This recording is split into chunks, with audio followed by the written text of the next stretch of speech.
संत Bhagwanbaba multi-state प्रकरणाला नवं वळण. कथित 6 कोटींच्या व्यवहाराचा आर्थिक मागोवा घ्या. मल्टीस्टेट घोटाळ्यात नव्या चौकशीची मागणी. मालमत्ता जप्तीचा मुद्दाही ऐरणीवर. 15 दिवसात कारवाई करा अन्यथा आंदोलन अटळ. जनआधार सामाजिक संघटनेचा प्रशासनाला इशारा. अहिल्यानगरातील श्री संत भगवानबाबा मल्टीस्टेट प्रकरण पुन्हा एकदा चर्चेत आले. जनआधार सामाजिक संघटनेचे संस्थापक अध्यक्ष प्रकाश पोटे यांनी ठेवीदारांसह जिल्हाधिकाऱ्यांकडे निवेदन सादर करत कथित 6 कोटी रुपयांच्या आर्थिक व्यवहारासह 2 मालमत्तांची MPID कायद्याअंतर्गत स्वतंत्र आणि वरिष्ठ स्तरीय चौकशी करण्याची मागणी केली. निवेदनानुसार हजारो ठेवीदारांचे कोट्यवधी रुपये अडकले असून शेतकरी, कष्टकरी, महिला आणि ज्येष्ठ नागरिक आर्थिक संकटात सापडले आहेत. उपलब्ध कागदपत्रे आणि व्हिडिओच्या आधारे काही आर्थिक व मालमत्ता व्यवहारांचा सखोल तपास होणे आवश्यक असल्याचा दावा करण्यात आलाय. तर काही व्हिडिओमध्ये संतोष प्रकाश लुनिया यांनी संचालकांना कथित 6 कोटी रुपये व्याजाने दिल्याचा उल्लेख आहे. त्यामुळे ही रक्कम नेमकी कुणाला, केव्हा, कोणत्या माध्यमातून देण्यात आली, तिचा आर्थिक स्रोत काय होता, बँक व आयकर नोंदीमध्ये त्याची नोंद आहे का आणि संबंधित काळात वैध सावकारी परवाना होता का याची चौकशी करण्याची मागणी करण्यात आली. याशिवाय शेवगाव आणि पाथर्डी तालुक्यातील 2 मालमत्तांच्या खरेदी व्यवहाराचा आर्थिक मागोवा घेऊन त्या कथित व्यवहाराशी संबंधित आढळल्यास MPID कायद्यानुसार जप्त करून ठेवीदारांच्या हितासाठी उपलब्ध करून द्याव्यात अशी ही मागणी करण्यात आली. तर निवेदनात काही व्हिडिओंमधील कथित संभाषणांच्या आधारे फरार संचालकांशी संपर्क, संभाव्य आर्थिक व्यवहार तसेच इतर काही पतसंस्था आणि कंपन्यांशी संबंधित आर्थिक व्यवहाराचीही स्वतंत्र चौकशी करण्याची मागणी करण्यात आली. तर एका व्हिडिओतील कथित वक्तव्याच्या आधारे पोलिसांबाबत उल्लेख असल्याचा दावा करण्यात आला असला तरी कोणत्याही विशिष्ट पोलीस अधिकाऱ्यावर थेट आरोप करण्यात आलेला नसून त्या कथित वक्तव्याची निष्पक्ष चौकशी व्हावी अशी भूमिका प्रकाश पोटे यांनी स्पष्ट केली. दरम्यान मूळ व्हिडिओंची न्यायवैज्ञानिक तपासणी, कथित आर्थिक व्यवहारांचा तपास, संबंधित मालमत्तांवरील तात्पुरती रोख आणि फरार आरोपींना अटक करण्यासाठी झालेल्या पोलिसी कारवाईची स्वतंत्र चौकशी करण्याची मागणी करण्यात आली. येत्या 15 दिवसात चौकशी सुरू करून लेखी माहिती न दिल्यास संत भगवानबाबा मल्टीस्टेटसह इतर संबंधित पतसंस्थांच्या पीडित ठेवीदारांना सोबत घेऊन जिल्हाधिकारी कार्यालयासमोर लोकशाही मार्गाने तीव्र आंदोलन छेडण्यात येईल असा स्पष्ट इशारा जनआधार सामाजिक संघटनेचे संस्थापक अध्यक्ष प्रकाश पोटे यांनी दिलाय. त्यामुळे आता संत भगवानबाबा मल्टीस्टेट प्रकरणाकडे संपूर्ण अहिल्यानगर जिल्ह्याचं लक्ष लागलंय.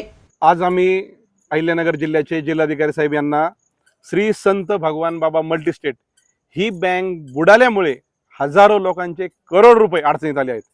तर या संदर्भात आम्ही आज यापूर्वी देखील आम्ही जिल्हा पोलीस अधीक्षक साहेब यांची भेट घेतली होती आणि हे फरार जे संचालक आहेत ते वर्ष झाले किंवा 1.5 वर्ष झाले त्यांच्यावर FIR दाखल होऊन देखील ते अद्यापपर्यंत त्यांना अटक करण्यात आली नाही. तर आज आम्ही याच संदर्भामध्ये सन्माननीय जिल्हाधिकारी साहेब यांची भेट घेतली आणि त्या भेटीमध्ये आम्ही त्यांना काही पुरावे दिलेले आहेत. त्याच्यामध्ये म्हणजे आम्ही एक पेनड्राईव्ह दिला आहे. त्या पेनड्राईव्हमध्ये साधारण 10 व्हिडिओ आहेत आणि दुसरं म्हणजे आम्ही काही खरेदी खत दिलेत. आता विशेष जर पाहिलं जर आपण तर या सर्व विषयामध्ये एक व्यक्ती येतोय, तो म्हणजे संतोष प्रकाश लुनिया. या व्यक्तीनेच मागील 1 ते 1.5 वर्षापासून या सर्व संचालकांना फरार करण्यामध्ये याचा हात आहे असं आम्हाला स्पष्ट जाणवत आहे. कारण की जे आम्ही व्हिडिओ दिले आहेत त्या व्हिडिओमध्ये तो स्पष्ट हे कबूल करतोय की ते पुण्यामध्ये आहेत.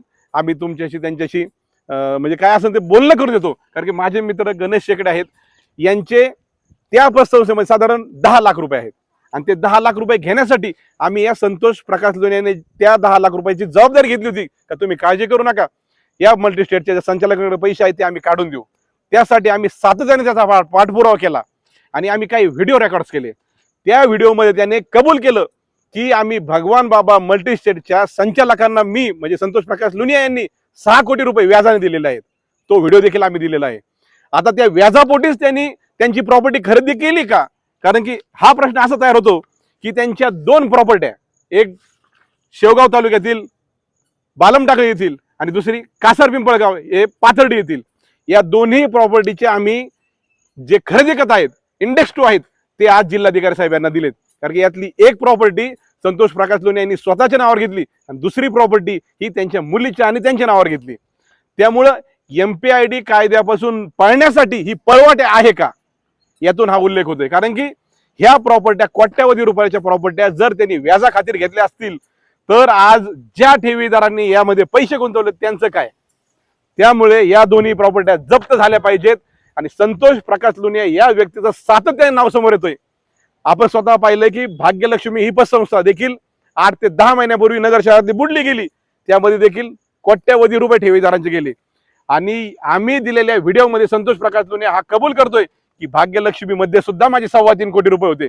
मग त्या पैशांचा नेमकं ते पैसे आले कुठून, त्याचा स्रोत काय, आणि ती पण खाजगी सावकारकी नव्हती का? त्यातच तो रावसाहेब पटवर्धन या पतसंस्थेचा सुद्धा उल्लेख करतोय. आणि आम्ही एक जो व्हिडिओ दिलाय त्या व्हिडिओमध्ये तो आदर्श पतसंस्था जी संभाजीनगर जिल्ह्यातील आहे तिचा देखील उल्लेख करतोय. आणि जर आपण पाहिलं तर या सर्व गोष्टीमध्ये एक सातत्य दिसतंय की या सर्वच्या सर्व पतसंस्था या बुडालेल्या आहेत. आणि याचे आम्ही व्हिडिओ रेकॉर्डिंग, व्हिडिओ पुरावे हे आम्ही आज जिल्हाधिकारी साहेब यांना दिले आहेत.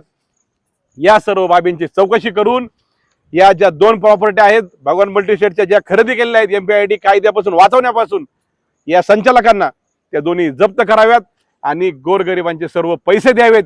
तसंच या संतोष प्रकाश लुनिया यांच्या सर्व प्रॉपर्टींचे आणि या 4ही पतसंस्थेच्या संलग्न जे काही व्यवहार आहेत त्या व्यवहारांची चौकशी होऊन त्यांच्यावरती कायदेशीर कारवाई करण्यासाठी आज आम्ही जिल्हाधिकारी यांची भेट घेतली.